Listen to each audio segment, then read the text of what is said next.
네, 미나상 곤니치와 기독교와 일본 문화 강의 네, 자료입니다. 네, 오늘 6주차. 네, 오늘도 시마자키 도선의 시에 투영된 기독교적인 표현을 좀 살펴보겠습니다. 가장 그 시의 기독교적인 표현을 사상보다는 표현을 많이 이렇게 투영시킨 작가가 시마자키 도선이기 때문입니다. 실제로 세례도 받았고 그래서 한번 어떤 식으로 투영이 되고 어떠한 식으로 기독교적인 어떤 그 마인드라든가 표현을 자기 시에 이렇게 나타내고 있는가를 보면서 그 기독교와 일본 문학의 그런 관련성을 좀 공부하려고 합니다. 네. 시마자키 도서는 지난번에도 했지만 1872년에 태어났고요.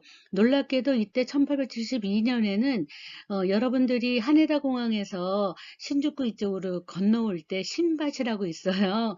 네, 그래서 신밭에서 최초로 네, 그 전철이 생긴 그 해입니다. 네, 그래서 굉장히 역사적인 순간에 태어난 거죠, 이 사람은. 그래서 메이지 시대에부터 이제 살았는데 메이지 시대 이제 1868년, 네, 네, 실제적으로는 1867부터 이제 계산을 하기도 합니다. 그래서 서양시의 형식과 일본의 전통적인 정서를 종합해가지고 새로운 가락의 근대시를 창출했기 때문에 최초의 일본의 근대 정형시, 7호죠.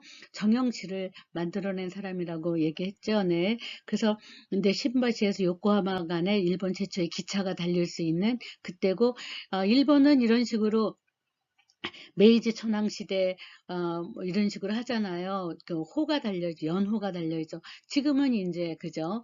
어, 그 지난번까지는 평화를 이룬다 그래서 해세였지만 지금 또 새로운 것 이제 도입이 됐는데 현재로서는 이런 식으로 계산하지 않고 우리가 1년 12달에 그 달력을 사용하는 거를 태양력이라 그래요. 네, 그래서 서양의 달력, 태양력이 바로 이때 또 1872년에 도입이 됐어요. 네, 그래서 메이지 시대의 3대 국민 작가라고 이제 이렇게 하면은 바로 뭐냐 하면은 모리오가이하고 나츠메 소세키하고 이제 시마즈키 도선입니다.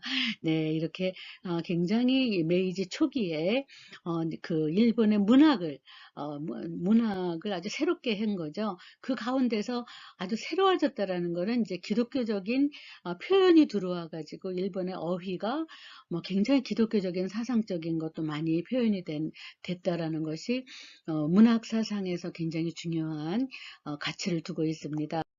모리오가이하고 나츠메 소세키는 이제 대부분이 인간의 윤리 문제, 특히 나츠메 소세키는 도이키루까 어떻게 살아야 되느냐, 코코로라는 소설을 통해서도 마음이 가는 대로 살아야 되느냐, 억제하고 살아야 되느냐, 해야 되는 일, 하지 말아야 되는 일을 규정하면서 윤리 실천에 대해서 굉장히 고민을 많이 하는데 그 중심에 그저 천왕신이 아니라 그 신이라는 존재가 그저 천지를 창조하신 어떤 절대자는 도대체가 무엇인가를 고민했던 작가거든요. 나츠메 소세키.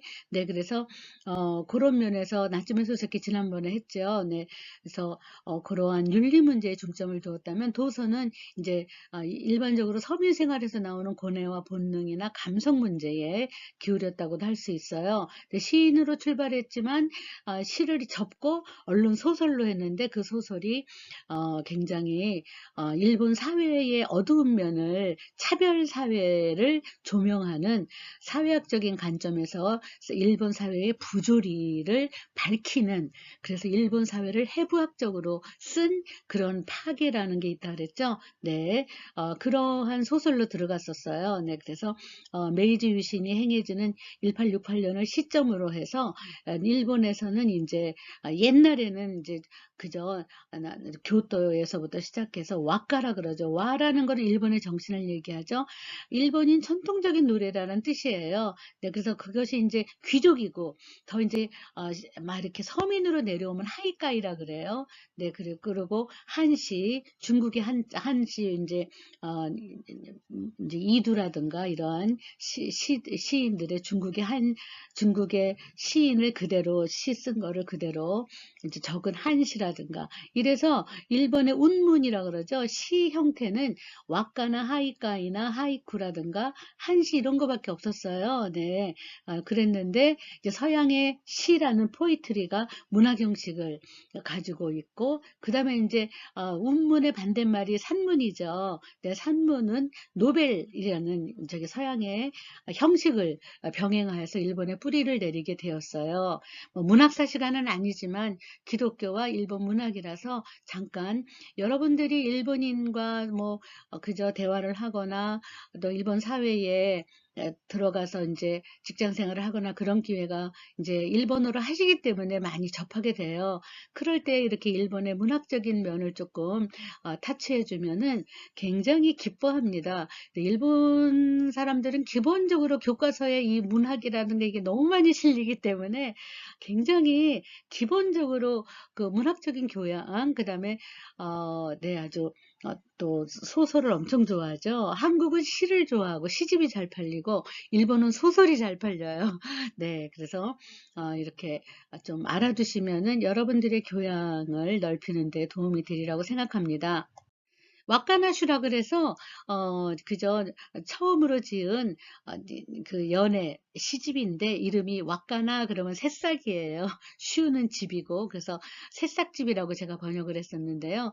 거기에 보면은 새벽이 동틀녘이라는 거는데 새벽이면은 새벽별이 뜨잖아요. 새벽별은 일본어로 아케보노라고 하고 뭐 이런 식으로 그 새벽을 알리는데 그거를 마치 구약 성경의 천지창조의 장면하고 똑같은 식으로 쓴 시가 있어요. 네, 그런 것도 한번 이렇게 느껴보면 어떨까 해서 제가 채집을 해놨습니다.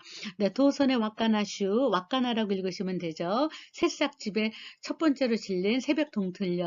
이거는 왁가나라는 제목의 이제 네, 시 중에서 첫 번째 시인데요.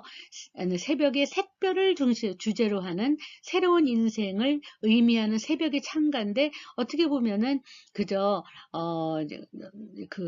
창조, 그저 어두움 속에 카오스, 아주, 그러니까 무질서했던 그것이, 그저 밤과 낮이 바뀌면서 별이 뜨고 이러는 구약 성경의 장면을 그 시로 옮겨놓은 듯한 그러한 시가 있어서 소개를 합니다. 그래서 새벽녘의 금성을 나타내고요. 네. 그 다음에 새벽 동틀녘 등을 감상하면 구약 성서의 창세기의 시사를 창세기 성경의 창세기에서 시사를 얻고 있다는 걸 좀 알 수 있습니다. 제가 번역을 그냥 했는데요. 원문은 그 다음 장에 있습니다. 떠도는 구름들과 몸을 이루어 아침 하늘에 나오지 않았다면 어떻게 알았을까? 새벽녘 별, 새벽별이죠. 제가 이제 새벽별을 그러면은 운이 맞질 않아요. 이 사람이 굉장히 757호를 이제 떠도는 구름들과 그럼 7이죠. 몸을 이루어 5죠. 그 다음에 57이 나와요. 75, 57 이런 식으로 아침 하늘에 나오지 않았다면 7. 어떻게 알았을까? 그러면 7이죠. 그 다음에 새벽별을 그러면 사박자가 되기 때문에 제가 새벽녘 별이라고 넣어서 이렇게 운율을 맞췄습니다. 리듬을. 네, 그래서 새벽녘 별을 그 햇살이 더구나. 그러면 7이죠. 주홍빛 이물. 그러면 5죠. 그래서 7 이렇게 75 75, 57, 75, 57 뭐 이런 식으로 어쨌든 간에 홀수를 지키고 있습니다. 우리는 4~3조, 4~4조 이렇게 짝수를 시조 읽다 보면은 짝수를 많이 하죠. 네. 이런 사행을 첫 1년으로 하여 7호조의 정형 운율, 정형시를 밟고 있습니다. 모두 7년으로 되어 있는데요. 네. 네, 새벽 동틀녘, 이제 신효라 그래서, 그저, 신교라고도 있지만, 그냥 아케보노 새벽별 이렇게 읽으셔도 됩니다. 전체는 천지창조 첫째 날과 둘째 날의 내용에서 발상을 얻고 있다고 생각합니다. 샛별에서의 3년을 보면은, 아까 봤죠? 네, 무엇이 그리워서 새벽 샛별은 텅 빈 그 하늘문, 그저 텅 빈 그 하늘문을 열고 나와서 저기 있고도 멀고먼 장공 퍼서나 사람 사는 세상에 가까이 왔네. 이렇게 네 나니까 고이시키 아케보노노 효성을 아케보노라고 읽으면 되죠. 나니까 고이시키 그러면 7이죠. 아케보노노 그러면 5이죠. 이렇게 네 네, 그래서 아, 이제 여기는 비어 있다 이런 거죠. 그래서 문화식기 아마노 그러면은 일곱이죠. 그다음에 도이데떼 그러면은 다섯이죠. 이런 식으로 맞춰서 읽으시면 참 이렇게 그 리드미컬하고 좋습니다. 후카쿠모 도오키 그러면은 후카쿠모 도오키 7이죠. 호토리 요리 그죠? 호토리 그 언저리에서 히토노요 직각구, 히토노요 직각구, 그럼 7이죠. 그 다음에 구루또와는 이제 하나가 모자르기도 하죠. 네, 이런 식으로 맞춰가지고 했습니다. 그래서 위의 노래는 창세기 1장 1절에서 네, 3절까지의 천지창조 제1일 태초에 하나님이 천지를 창조하셨다. 땅이 혼돈하고 공허하고 어둠이 깊음 위에 있고 하나님의 영은 물 위에 움직이고 계셨다. 빛이 생겨라 하니 빛이 생겼다. 이렇게 지금 빛이 나오는 거죠. 새벽별. 별은 빛이니까 네, 어둠을 뚫고 새벽별이 나온 거니까 마치 창세기의 1장에 천지창조 제1일 빛이 생겨라 히카리 아래 일본어 성경에는 그렇게 써 있어요. 히카리 아래 이렇게 써 있죠. 네. 일본어 성경을 보면 하즈메니 가미와 덴토지요 소조사랬다. 수루의 경어지요. 수루의 경어는 하셨다. 네, 수동태는 경어 대용이라고 쓰잖아요. 네, 지와 가다치나 그 형태가 없이 문화식구 텅 비어 있도다. 야미가 후찌노 오모떼니 아리 그죠? 야미 어두움이 후찌 가장자리 그죠? 아주 깊은 곳에서부터 오모떼니 아리 위에까지 어둠이 가득 찼다는 거죠. 네, 가미노레이가 하나님의 영이 미즈노 오모떼요. 그죠? 수면의 위로. 그죠? 오때 있다. 아주 그냥, 네, 덮고 있었다. 이거 있죠. 네. 그래서 가미와 히카리 아래 또 이완했다. 이것도 이후에, 수동태는 경어대용으로 쓰신 거죠. 하나님은 빛이 있으라 하고 말씀하셨도다. 여기에서 이제 하나님께서 텅 비고 어둠이 깊은 우주에 하늘과 땅을 만든 것처럼 도선 자신이 아침 하늘 새벽에 아주 그냥 어두움을 뚫고 나온 샛별 이것은 하늘문을 활짝 열고 텅 빈 창공과 같은 그러한 그러한 시대의 새로운 어두움과 같은 시대죠. 어두움과 같은 시대라는 거는 일본에서 에도 시대를 얘기하는 거예요. 어떠한 것도 문물의 교환도 되지 않고 소통하지 않는 네, 그러한 시대에 새로운 시를 짓겠다는 각오로 자기가 이제 상징적으로도 이렇게 해석을 하고 있습니다. 창세기의 창조설화의 첫 장면, 땅은 아직 형태가 없죠. 가다치 낙구, 그죠? 형태가 없고 허공처럼 문화식구, 그죠? 암흑으로 가득 찬 심연이었다. 후찌. 여기서 도서는 복잡한 인간의 마음의 심상을 그대로 보여줄 수 있는 근대시가 전혀 없었어요. 그 당시에는.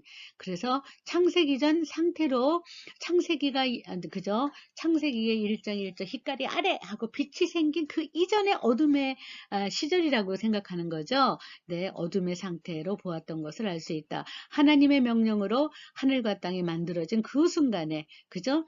이제 때가 된 거죠. 네, 그러한 이런 테마의 표현을 가지고 시에 투영을 시켰다는 거죠.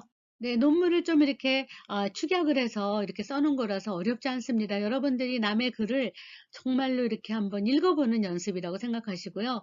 아무래도 우리가 일본어를 놓치면 안 돼서 일본어 원문의 시를 감상하는 시간을 많이 갖도록 하겠습니다. 도선의 샛별이 나오는 아케보노에 나오는 텅 빈 하늘 문화식기 아마라 그러죠.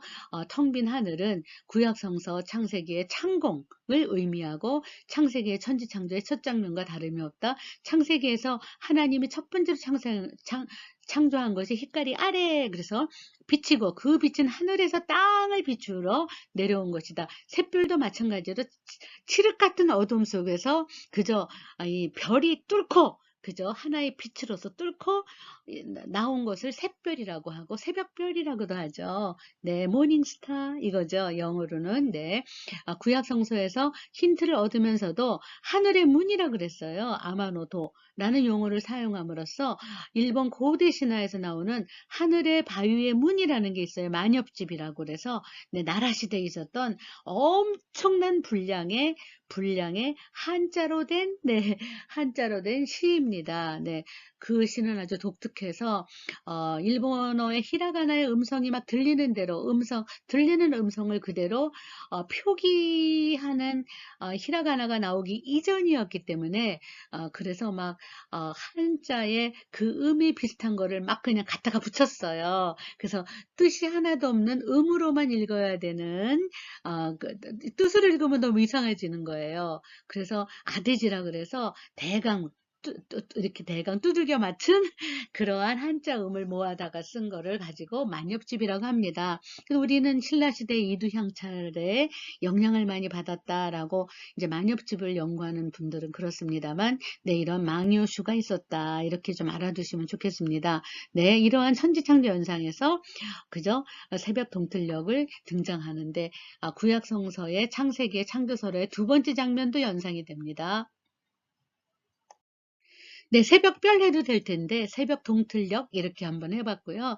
네, 신효는 아케보노라고 읽으시면 되고 신교라고도 읽지만은 네, 아, 그 붉은 홍자를요 구레나이라고 읽어요. 네, 저게 제가 쓴 논문에 논문 파일도 올려놨는데 거긴 다 후리가나가 달려 있습니다. 네, 구레나이 호석구 다나비케루 구레나이 호석구 그러면 7이죠. 다나비케루 그러면 5죠. 7, 5 이렇게 된 거죠. 네, 붉게 물든 하늘에 길게 단합 있고 이렇게 늘어져 있다는 거죠. 네, 구모또 나라바야 아케보노노 그렇죠. 나라바 그러면 나리다 이런 뜻이죠. 그래서 구름이 되고파라 그죠. 구름이 되고파 구름이 되고 싶네 그죠. 새벽 동틀녘 네. 아, 구모또 날아봐야 그러면은 구몬이 나리다 이런 현대어로 날아봐 이런 거죠. 네. 어둠을 빠져나오면 밝은 빛이 있었죠. 흰깔이 아래. 그래서 야미요 이거 나올 출자는 고전어나 이런 데 다 아주 그 하이 레벨로 읽을 때는 이라고 많이 읽어요. 이대 때라고 읽으시면 정말 편합니다. 네. 이대 때. 네. 그래서 야미요 이대 때와 히카리 아루. 네. 그 다음에 하늘이 되고 싶네 되고파라 그러면은 소라또 날아봐야 아케보노노 그죠. 새벽 동틀녘 하늘이 되고 싶네 그러면은 소라또 날아봐야 소란이 나리다 이런 뜻이죠. 하루노 히카리요 네, 이로 도래로 그죠. 수 놓아주는 거니까 하루노 히카리요 7이죠. 봄날 빛나는 햇살 그 다음에 이로 도래로 그러면 수 놓아준다 이렇게 색채를 입히는 거니까 물이 되고 파라 되죠. 네, 그래서 미즈또 날아봐야 아케보노노 미즈또 날아봐야 비둘기의 밟히는 그래서 비둘기가 또 나왔잖아요. 네, 네, 이렇게 창세기에 나오는 그러한 표현들을 자기 시에 투영시켜서 마치 창세기의 장면을 느끼는 듯한 그러면서 또 창세기보다는 또 본인은 자기가 새벽별과 같은 최초의 어둠을 뚫고 나온 최초의 일본의 정형시를 근대시를 만들었노라 막 이렇게 이제 하는 거죠. 네, 그래서 그러한 성경적인 기독교적인 그러한 분위기나 어휘라든가 표현이라든가 그런 게 많이 나와 있다 이런 걸 한번 볼 수 있었습니다. 네, 창조설의 두 번째 이야기는 잘 아시다시피 물이 갈라져서 하늘이 생기고 밤과 낮이 정해지는 장면이죠. 시면의 밑바닥에 물이 있었고요. 아주 공고한 형체도 없었고 물만 가득 차 있었는데 빛과 어두움이 이 물 가운데서 교차한 거죠. 네, 새벽 동틀녘 아케보노의 1년에서 구름이 되고 파라 그죠? 구모또 날아봐야 이런 표현이 있었죠. 네, 그것을 강조한 것은 창조설화의 어둠을 의미하는 것과 마찬가지고 어둠을 빠져나오면 빛이 있었네. 그런 표현에서도 어둠, 칠흑 같은 어둠을 뚫고 나온 그러한 별, 새벽별, 그 샛별과 통하는 심상이고요. 흰깔이 아래라고 나온 것은 바로 또 별이 뚫고 나왔다라는 그런 것의 별. 네, 별은 빛이니까. 네, 그래서 물과 물이 나뉘게 하라라는 게 두 번째 장면이죠. 또 물이 나뉘었듯이 노래의 3년에서는 물이 등장합니다. 그 물이 있는 곳에 풀이 돋아나는 것은 당연한 일이고요. 네, 그곳에서 인류는 삶을 시작했다라는 네, 창세기의 그 말씀의 네, 분위기와 어휘가 거의 같이 사용된다. 이런 정도로 한번 이렇게 느껴보시면 어떨까요? 네, 뭐 구모또 날아봐야, 그다음에 쿠사또 날아봐야 이런데 풀잎이 고파라라고 사연에도 나왔어요. 근데 풀잎이라는 거는 또 하나님 말씀하시기를 땅은 푸른 움을 돋아나게 하라. 씨를 맺는 식물과 씨 있는 열매를 맺는 나무가 종류들을 땅 위에서 돋아나게 하여라라고 명령을 하셨더니 그대로 됐다고 창세기 1장 11절에 나오는 거랑 똑같이 사연에는 또 창세기 11장 1장 11절에 나오는 그러한 어휘를 그대로 도입을 해서 시를 썼습니다. 더 나아가서 사연의 1행에 등장하는 비둘기는 천지창조설화의 5일에 나오는 하늘을 나는 새와 관련 있는 것이고, 새들은 땅이 하늘 창공을 날아다녀라 라고 명령하신 그때의 최초로 생긴 새의 시그널은 하토, 비둘기죠. 네. 그래서 사연의 비둘기와 풀에 대해서는, 비둘기는 부드러운 평화와 뭐 사랑의 상징이라고 이제 여러 그 비평가들 얘기하지만, 그거보다는 그 앞에 물과 관련된 그런 것들이 이미지를 밟고 있다고 이제 생각합니다. 네. 이 시 전체가 천지창조 설화에 입각하여 쓴 것이 틀림없다라고 감상하는 게 나을 듯 싶습니다만, 자, 미나상와 도우데스까? 네, 지난번에 과제를 냈었는데요. 하츠코이 조금 여러분들이 찾고 또 막 헤맬 것 같아서 제가 여기 한번 올려놨어요. 근데 꼭 첫 1년만이라도 외워두시면 너무 좋습니다. 네, 마다 악의 소매시 마에가미. 악의 소매라는 거는 각기조매 이래서 최초란 뜻이에요. 처음으로 그저 머리카락을 앞으로 내리면은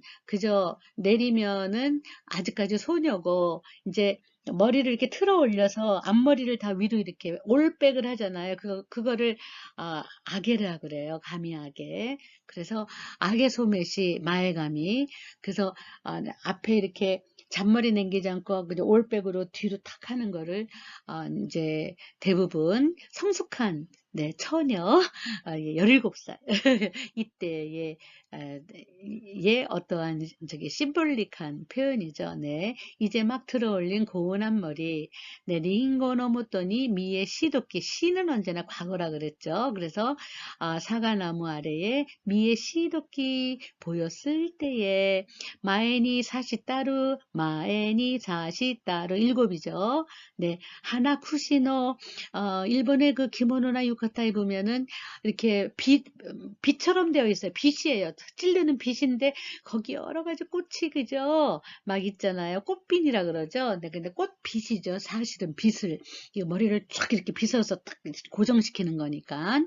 꽃다운 당신이라 마음 졸였네. 하나로 김이 또 오모이 캐리. 그죠? 그래서 꽃빈을 꽂았으니까 뭐 얼마나 아름답겠어요. 네. 요로 1년만이라도 마다하게 소매시 마에가미노 링고노 무토니 미에시도끼 마에니 사시타루 하나쿠시노 하나루 키미 또 오모이끼리 캐리가 나오면은 과거 추상이 되거든요. 네, 그래서 이렇게 너무 아름다운 꽃다운 당신이라 마음 졸였었는데 그때의 과거에 회상을 하는 거죠. 네, 야사시쿠 시로끼 데오노베테 야사시쿠 시로끼 그럼 7이죠. 데오노베테 그럼 5죠. 이런 식으로 7, 5, 7로 해서 저도 번역할 때 부드럽고 하얀 손, 그 다음에 데오노베테 그럴 때 내밀어서는 이렇게 맞춰봤어요. 네, 네. 그래서 링고 와다시니 아타에시와 링고 사과를 전해주는 장면은 창세기에 네 네 이브 간에 사탄의 유혹을 받아서 아담에게 사과를 던져줬다라는 그러한 창세기에 나오는 장면은 정말 사과를 전해주는 거예요. 자기가 먹는 게 아니라. 그래서 사과를 손에 건네주다 이거는 뭐 구약 성경의 어떤 멘트인 거죠. 네, 그래서 그런 식으로도 정리를 하셔도 좋습니다. 네, 그 다음에 빨간 거는 빨간데 연빨강이에요. 그래서 우수구레나이노. 그러니까 우수구레나이노 7이에요. 아끼노미니 그럼 5예요. 딱 맞죠? 네, 그래서 옅은 붉은인데 이 단홍색 빛깔 고운 가을 열매에 네, 히토코이 소매시 하지메 날이 처음으로 거의 그러면은 사랑하는 거죠. 그래서 첫사랑, 처음으로 사랑하는 죠. 네, 그대와의 첫사랑, 하짐의 날이 그때가 처음 시작된 거였다. 이런 거죠. 예. 덧없이 흩어지는 나의 한숨이 7오 이러죠. 와가 고꼬로 나끼 담에 있기노. 이거는 굉장히 많이 나와요. 이분의 작품 속에. 내가 고꼬로 나끼 그런 무심한 거잖아요. 내 마음에 어떠한 그 감정이라든가 쓸쓸함이라든가 뭐 이런 것들이 다 그냥 흘러가 버리는 거예요. 그걸 가지고 고꼬로 낚기라 그래요. 허무한 거죠. 허무한 거. 네, 그래서 덧없이 흩어지는 나의 마음이죠. 와가 담에 있기 저 뒤로 붙여가지고 나의 한숨이 그저 너무 그 순간에 그저 뭐 어찌할 바를 모르는 우리는 뭐 심쿵이라고 하잖아요. 네, 어찌할 바를 모르는 그 순간에 한숨만 들이쉬다 보니까 그 한숨의 바람결이 숨결이 머리카락을 이렇게 스쳐갔다 이거죠. 네, 소노가미 노케니 일곱이에요. 그죠? 가카르도끼 그래서 님의 머리카락에 한숨이 훅 하니까 숨결이 거기 이렇게 네, 숨결이 걸린 거죠. 네, 숨결이 머리카락을 매만진 거죠. 다노시키 고이노 사카즈키요. 그죠? 감미롭다고 즐거운 거보다는 감미로운이라고 했는데 여러분들이 더 좋은 번역이 많으리라 생각합니다. 다노시키 고이노 사카즈키. 네, 그래서 감미로운 사랑의 그윽한 잔을 그죠? 기미가 나사케니 구미시까나 그런 거죠. 당신의 이럴 때 가는 주격 조사가 아니에요. 와가 고꼬로 그럼 와다시노 고꼬로 가는 언제나 노예요. 기미가 나사케니 그러면은 주격 조사가 아닙니다. 당신의 나사케 그저 감정 필링 느낌의 구미식가나 그 느낌을 내가 느낀 거죠. 그걸 가지고 그저 그 느낌을 내가 먹어버린 거죠. 네, 이런 식으로 네, 사과밭, 사과나무, 사과 아래로 이렇게 해서 링고가 여러 번이 나왔는데 링고 바닷개노 그러면은 네, 7과 5개를 해야 돼서 이렇게 얹혀봤습니다. 기노시타니 그죠? 사과 아래서 나무 아래서 사과나무 아래서 오노즈카라나루 그 호소미찌와 오노즈 그죠? 모르는 새에 생겨버린 호소미찌 오솔길 작은 길은 그죠? 쿠누가 처음 밟았나 아까 소메루가 왔죠? 처음 초자를 그래서 다가 후미 소메시 가타미 줬또 그죠? 그래 누가 그렇게 첫 번째 발자국이 있는 거죠. 누가 먼저 처음으로 밟고 지나가서 길을 만들었는지, 네, 만들었는가 이런 거죠. 네, 물으시던 말씀도 그리운데 도이 다마, 그지? 도이 다마후 고서. 다마오, 도이 다마오 그러면은 고전어로 다마오는 준다는 뜻이죠. 그래서 물어보는 그거야말로 고이시께래. 그렇게 물어보는 것이야말로 고이시께라. 그죠? 그립도다. 이런 거죠. 케레. 네. 또, 그, 구약성서의 아가서를 가지고 또 한번, 그 포도나무 그늘이라는 시를 한번 읊어봤어요. 네. 포도나무 그늘이라는 거는 12연으로 돼서 좀 길어요. 근데 자매의 화답으로 이루어졌고요. 그 이미지 전체 구성법은 구약성서의 아가서라고 있잖아요. 거기에서 이제 따온 거라고 볼 수 있다는 거죠. 네. 구약성서의 아가서의 설정. 그래서 구성면이나 장면 설정에 이제 그렇게 도입이 되고 그러한 분위기가 물씬 풍긴다 이거죠. 성경을 읽어본 사람들은 이거를 딱 읽는 순간 어머 아가서구나. 성경을 읽은 사람들은 이거 정말 창세기 같아라고 느껴요. 저도 처음 접할 때 그렇게 느꼈었거든요. 네. 왜냐하면 이 사람이 메이지 학원대학을 다녔고 지금 동경에 있는 거기가 장로교 계통으로 있는 정말 일본에서 오래전에 도시샤 대학이 1875년에 됐고요. 메이지 학원대학이 1876년입니다. 개요 대학이 1874년입니다. 네, 뭐 1875, 1874, 187이 난리가 났죠. 네, 이때에 그냥 준비된 개혁이 그냥 다 이루어지는 거죠. 네, 준비했다가 개혁 이룬 거예요. 그냥 벼랑간이 아닙니다. 얘네들이. 네, 그래서 구약 성경을 읽어보거나 아가서를 읽어본 분들은 누구나 느낀다는 거죠. 네, 사상의 전개는 센다이에서 미우라 하숙. 네, 이 사람이 다시로 하숙과 미우라 하숙 두 군데를 이제 있었는데 미우라 하숙에서 가장 많이 시를 졌어요. 네, 그래서 거기에 두 자매가 네, 포도를 딸까 말까 망설이는 모습. 여기가 센다이가 과일이 맛있고 또 해산물이 최고로 맛있는 곳이에요.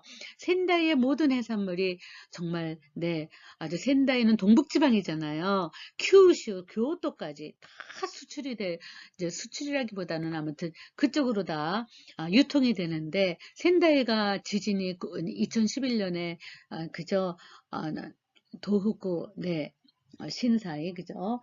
동북지방의 지진 쓰나미 그걸로 인해 가지고 복구가 너무 늦어져서 일본의 생선이 맛없어졌다라고 할 정도로 생선으로도 센다이고 그 다음에 평원이 쫙 있어요. 평야가 그래갖고 그 과일이 정말 포도나무가 많은 곳입니다. 네, 그러한 곳에 여러분들도 아니, 앞으로는 일본은 테마 여행을 하시는 게 좋을 거예요. 어느 지역에 어느 문학가가 있어서 어떠한 그저 농작물이나 무엇이 있어서 이 시절에는 여기를 가야 된다라든가 이러한 여행 플래너들도 생기면 좋겠어요. 네, 저는 여행을 좋아해서 일본은 이제 코로나가 끝나면 뭐 본격적으로 일본으로 가려고 하는 뭐 여행이 엄청 많을 텐데 이 위기의 시대에 여행사를 하나 만드셔서 만드셔서 미리 테마 여행으로 미리 플래닝을 짜뒀다가 한 10개 정도를 플랜 10개 정도 해가지고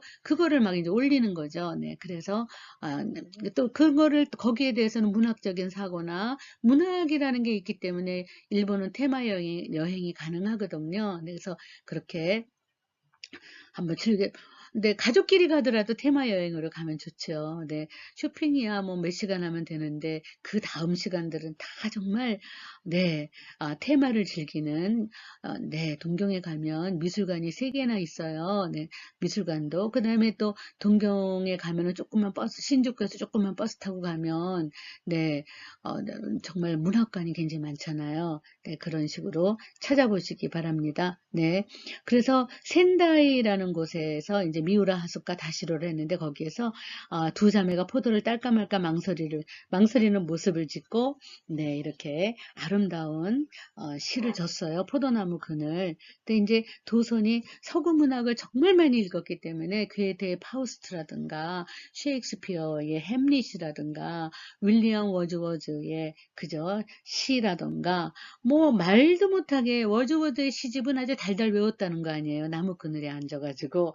근데 그러니 뭐 워즈워드의 시를 인용해서 쓴 게 진짜 많아요. 네, 제 박사 논문에는 뭐 그런 것도 많이 모아놨지만 이렇게 파우스트라든가 바이런의 영국의 시인이죠. 바이런의 맨프레드라든가 이런 것들이 머릿속에 그냥 엄청 많이 들어있어가지고 장면 설정이 너무 간단한 거예요. 장면 설정을 너무 잘하는 거죠. 그래서 장면 설정하고 장면 설정이 뭐예요? 시의 장면 설정이라는 건 구성이라는 거죠. 도입 부분과 그 다음에 음향 효과 같이 이런 식으로 해서 시작을 하는 특성이 있었습니다. 극시의 형식이라는데 극시라는 것은 대화라는 뜻이에요. 네, 그래서 대화극이라고도 하죠. 네, 그래서 포도나무 그늘 한번 이렇게 보면 이제 여동생이 말하면 언니가 말하고 이러는 거예요. 즐겁지 않은가? 다노시카라지야 하나약간이 화려하게도 그 다음에 가을 햇살 그죠? 아키하이리 히노 그죠? 가을 햇살이 이렇게 비추는 날에 그저 데라스 덮기 비추일 때 햇살이 들이운다 그러죠. 우리나라 말로는 다노시카라지야 즐겁지 아니한가 부도 바닷개인데 부도우 바닷개노 그러면은 7인데 부도 바로 그냥 했어요. 맞추느라고 그 다음에 네, 넝쿨 그죠? 하고시니 케모노 그 다음에 지나갈 때의 가여우 도끼죠. 네.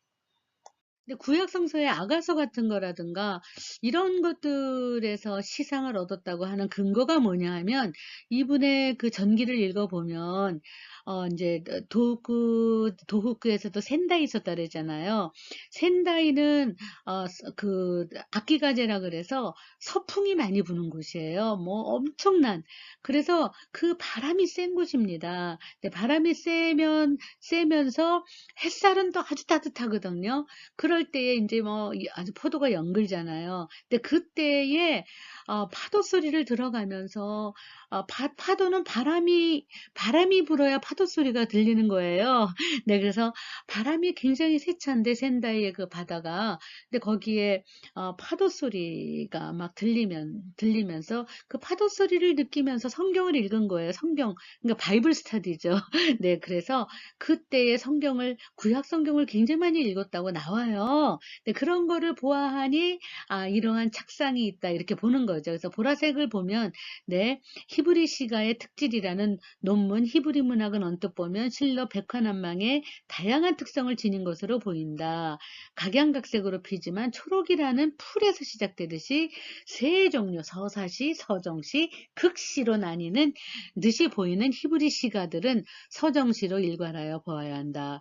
뭐 이런 식으로 하는 논평이 네. 음, 문학지가 이제 도호쿠 문학지였는데 그 문학지에는 이제 히브리 시가의 특징이라는 논문을 이렇게 표현했습니다. 도선이 이 논문을 읽었을 가능성이 많다고 이제 보는 거죠. 왜냐하면은 이 논문이 실려 있는 곳에 도선이 투고를 했거든요. 우리가 논문을 투고하고 논문이 실리면 그 내 논문이 실린 것과 다른 사람의 논문이 실린 논문집을 받아요. 그러면은 이것도 저것도 다 읽어보면은 이 부분을 읽었을 것이다. 이렇게 되는 거죠. 네, 그래서 이 논문을 읽었을 가능성이 높다고 보고 또 그 구약의 학자인데요.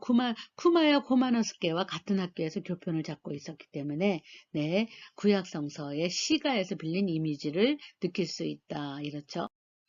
다시로 하숙에 머물던 기간하고 이 기간에는 뭐 내적인 변화를 체험할 때예요. 그래서 뭐 방죽처럼 뚝이 무너져서 막 물이 막 콸콸 새듯이 아주 그냥 마음에서 막 터져 나오는 그 시어들이 막 나오는 거예요. 그거를 막 쓴 거죠. 네.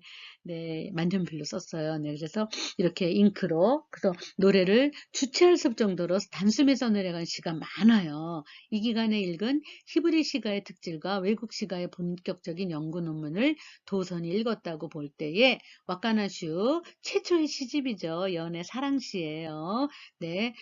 를 중심으로 한 도선의 시작의 비밀, 시풍, 그다음 시어 이런 것들은 구약 성서라고 추론할 수 있다고 보는 거죠. 네, 도서는 자기 자신이 머물던 미우라 하숙집을 이제 두 군데 다녔거든요. 다시로와 미우라. 여기 다서 7번 길을 가는데 그 길은 가수원 길이라는 거예요. 그래서 도서는 늘 산책을 즐겼고 그 포도밭, 배나무밭, 사과나무밭이 즐비하게 늘어져 있는 그곳에서 흥얼거리며 노래하는 그저 소녀들의 노래소리가 굉장히 상쾌하게 들렸다. 그게 마치 대화를 하는 극시인데 이 대화를 하는 극시에 이러한 그 형식이 어디 있었는데 그러더니 그저 구약 성서의 특질이라는 논문을 읽으면서 아가서에 대한 특집이거든요. 그거를 연상을 해서 그게 막 나왔다는 거죠. 네. 센다에 도착한 후 이제 포도를 주제로 한 시를 많이 썼습니다.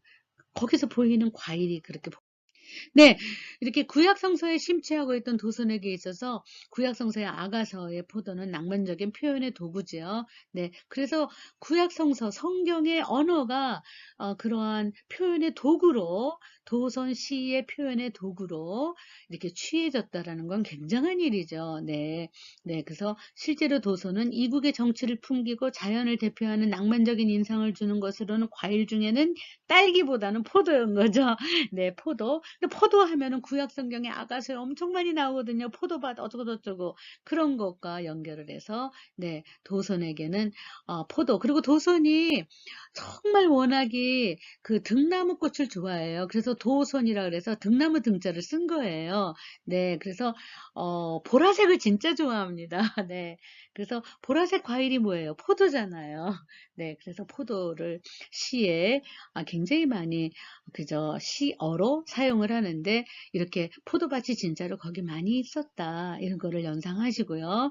네, 아가서에 나오는 포도원은 두 연인의 사랑의 언약을 하는 장소인데 이제 그러한 것들에 포도주가 더 이제 사랑을 숙성시키고 이러는 거죠. 근데 또 나는 포도나무여 너희는 가지라 이렇게 요한복음에 나오는 것처럼 또 포도나무와 그리스도와의 관계도 나타내는 신약 성경에 있듯이 성서의 용어로는 포도가 바나나도 아니에요. 딸기도 아니에요. 포도라는 것이 굉장히 그다음에 그 포도가 연글어서 포도주가 되면은 우리가 그저 성찬식을 할 때 쓰는 것도 포도주잖아요. 네. 그래서 포도라는 것 자체가 굉장히 기독교적인 그저 심볼릭한 단어다, 어휘다 이렇게 생각하면은 좋겠습니다. 구약성서의 아가서 2장하고 여우의 장난, 그죠? 기진에는 와자는 장난, 그렇죠? 심술 이런 거죠. 그런 걸 했는데 구약성경은 이렇게 번역이 돼 있어요. 여우떼를 잡아주어, 꽃이 한창인 우리 포도원을 망가뜨리는 새끼 여우떼를 잡아주어라고 이제 한국어는 이렇게 새표준 번역으로 썼고요. 와레와레노 다메니 기진에요 도라에요 부도행어 아라스, 그죠? 아주 망가뜨리는 거죠. 고키즈네요. 도라에요. 요는, 그죠? 그래서 도라에요.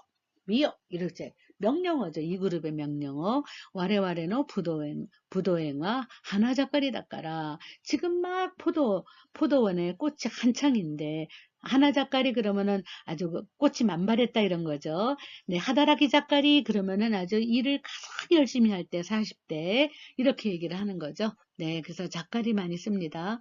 소다치 작가리 그러면 한창 잘할 때. 네.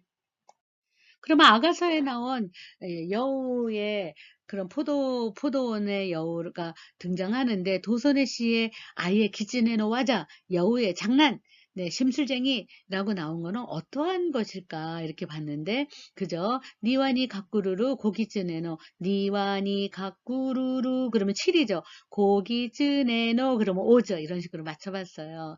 앞마당에 숨어있는 작은 여우는 히도나키도끼니 요루 이대 때 나올 출자를 이대라고 읽는다 그랬죠. 그래서 사람 없을 때 인적이 사라졌을 때에 밤에 나와서 요루 이대 때 나와서 아끼노 부도 우노 그럼 7이에요. 아끼노 부도 우노 키노 가게니 그죠? 가을의 포도나무 그늘 아래에 그죠? 그늘에 숨어서 시노비 누스무 주유노 후사 시노비 누스무 그러면은 아주 그냥 살금살금 가가지고 딱 그렇게 훔쳐갖고 오는 거죠. 슬쩍 훔치는 그죠? 네, 슬쩍 훔쳤어요. 그래서 누스무 쭈유노 후사 그죠? 쭈유노 후사 그러면은 후사는 덩어리죠. 송이 그래서 이슬방울도 이슬방울이 맺힌 한 포도송이 이런 거죠. 머금은 포도. 네, 고이와 기츠네니 아라네 도모 그죠? 사랑이란 여우가 아니지만 기미와 부도우니까 장음 꼭 하셔야 돼요. 아라네 도모 그대는 한 송이 포도가 아니지만은 희도 시리즈 남이 모르는 것이야말로 그죠? 때야말로 신호비 이대 아까 나왔죠.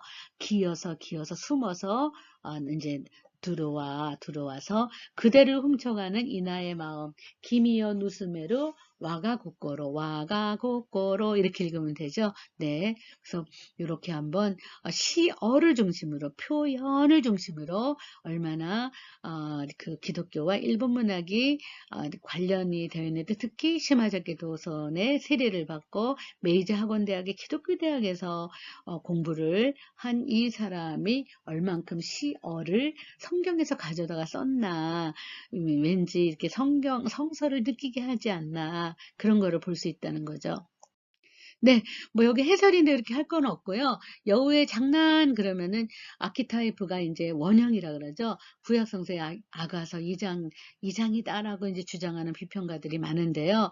네, 여우떼 잡아주세요. 꽃이 한창인 우리 포도원을 망가뜨려요. 새끼 여우떼를 잡아주세요라는 구약성경의 이런 여우떼가. 근데 여우 여기서는 뭘 훔쳐가는데 물건을 포도를 훔치는데 마음을 훔치는 그죠? 소녀의 마음을 훔치는 훔치는, 그래서 여인의 마음을 훔치는 그러한 아주 사랑에는 약삭 빠른 여우의. 그런데 아가서에서는 이 포도원을 망치는 거는, 포도원이라는 건 하나님의 나라거든요. 그러니까 신앙 세계예요. 그거를 여우가 막 망가뜨리면은 신앙의 방해꾼이 된다는 거죠. 네, 그래서 일반적으로 구약 성경에 여우는 신앙의 방해자의 걸림돌 이런 역할을 하는데요. 네, 이거를 가지고 사랑의 방해꾼으로 보지 않고 오히려 사랑을 그냥 마음을 훔친다 그러잖아요. 마음이 누수마레로, 그죠? 곧고로 누수무, 그것도 신호비, 아주 그냥 살금살금 사람의 마음을 훔쳐가는 그러한 아주 영악한 그것으로 기치네를 내세웠죠. 네, 그래서 성서에서는 여우를 회방꾼으로 보지만, 네, 도서는 오히려 남이 보지 않을 때 신호비 누수무, 여자의 마음이에요. 그죠? 네, 여자의 마음을 훔치는 그저 그러한 여우로, 약삭빠른 여우로 보고 있다. 그래서 신앙의 회방꾼의 여우 상징을 사랑을 위해서라면 죄를 두려워하지는 여우의 상징으로 바꿔놓은 것 같습니다. 네. 네, 이 부분도 굉장히 중요한, 그런 건 없습니다만, 여우가 뭘 훔쳐갔다 그러면 절도 사건, 이렇게 보지 않고, 오히려 사랑의 모험으로, 어드벤처로, 그렇게, 사랑은 일단 훔치고 봐야 되잖아요. 네, 마음을 먼저 훔친다 그러잖아요. 그 사람의 마음을 먼저 사로잡아야지. 그래야지 그 다음 단계로 고백을 할 수 있잖아요. 그래서 사랑의 모험이라든가, 그죠? 먼저 마음을 훔쳤으니까 이 사람은 성공한 거죠. 네. 네, 그래서 마음을 설레게 하는 것도 마음을 훔치는 거예요. 네, 그래서 내가 그 사람을 봤는데 마음이 설렌다. 그러면 그죠? 곧고로가 우바와레로, 네, 마음의 훔침을 당한 거예요, 이미. 네, 그래서 떨리느냐 안 떨리느냐 이걸 가지고, 네, 요즘 일본에서도 요즘 시계가 나왔다고 하죠. 하도 자기 표현을 안 하는 그 폐쇄적인 그러한 젊은이들이 너무 많아서 도대체가 연민인지 은혜를 갚는 건지 우정인지 정말 아는 고의 사랑인지 아이인지 이거를 구분을 못 한다는 거예요, 요즘 젊은 아이들이. 그러니까는 심장 박동수를 세는 시계가 이제 발명이 돼가지고, 그거를 하면은 콩닥콩닥 해서 막 115, 150까지 올라가면 내가 이 사람에 대해서 마음이 설레고, 심장이 콩닥콩닥 하는 것은, 우바와레로, 이 사람이 내 마음을 훔쳐갔다. 그러니까 그 다음 단계로 가도 된다. 라는 걸 한다는 거예요. 무슨 인간의 감정을 이렇게 과학적으로밖에는 네, 정리가 안 되는지 요즘 갈수록 정말 애매모호한 사람들이 많아지고 네, 정말 장애자가 많아가지고 요즘 그렇게 네, 참 어려운 시대를 살고 있습니다. 네, 그래서 이렇게 사랑에 훔치는 거는 굉장한 일인 거죠. 네, 우바와레로 고또 닦아라. 그래서 기미오 누스메로 마가고꼬로. 네, 그대로 훔쳐가는 나의 마음이죠. 이게 굉장한 거죠. 네, 그래서 겉으로 드러나는 것과는 달리 인간의 내면에 감춰진 비밀스러운 코이 고꼬로. 그죠? 와가고꼬로 나의 마음을 네, 그러니까 유혹을 당해가지고 마음이 흔들리게끔 만든다. 뭐 이런 것을 연상하는데 상당한 네, 연애시입니다. 네.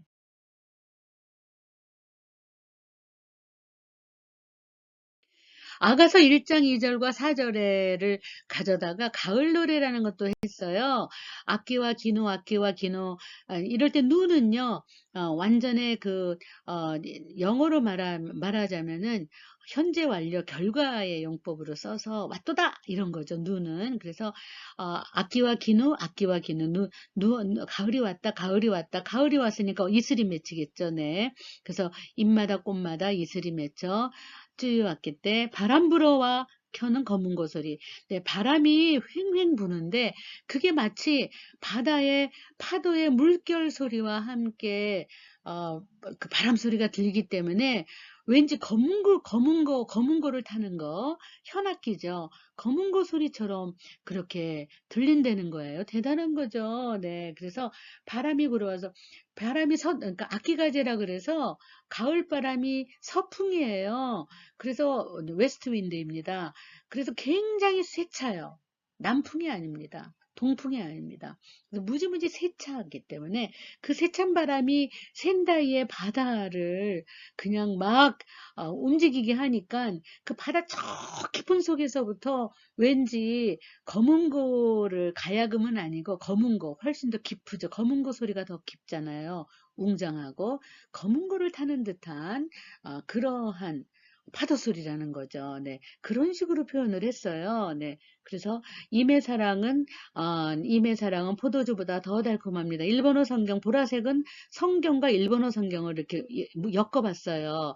우리는 임과 더불어 아나타니오 때 그저 기뻐하고 즐거워하며 네, 요로컵이 다노시미 포도주보다 더 진한 그죠?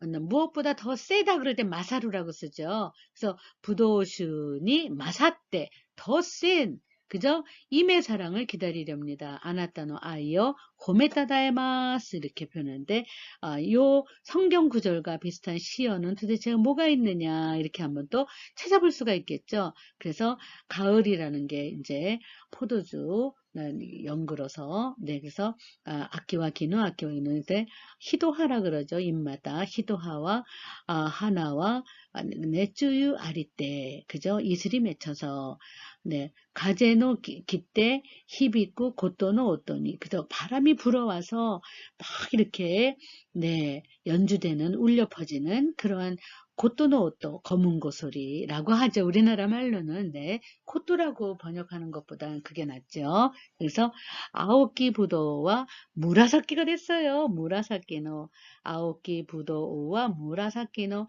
파란 청포도는 그저 보라색으로 이렇게 된죠. 네, 시젠노 사케또 가와리 깨리 그죠? 깨리 그러면 과거 현상이에요. 사실은 그래서 자연의 포도주로 바뀌었도다 바뀌곤 했었지 회상하는 거죠. 예.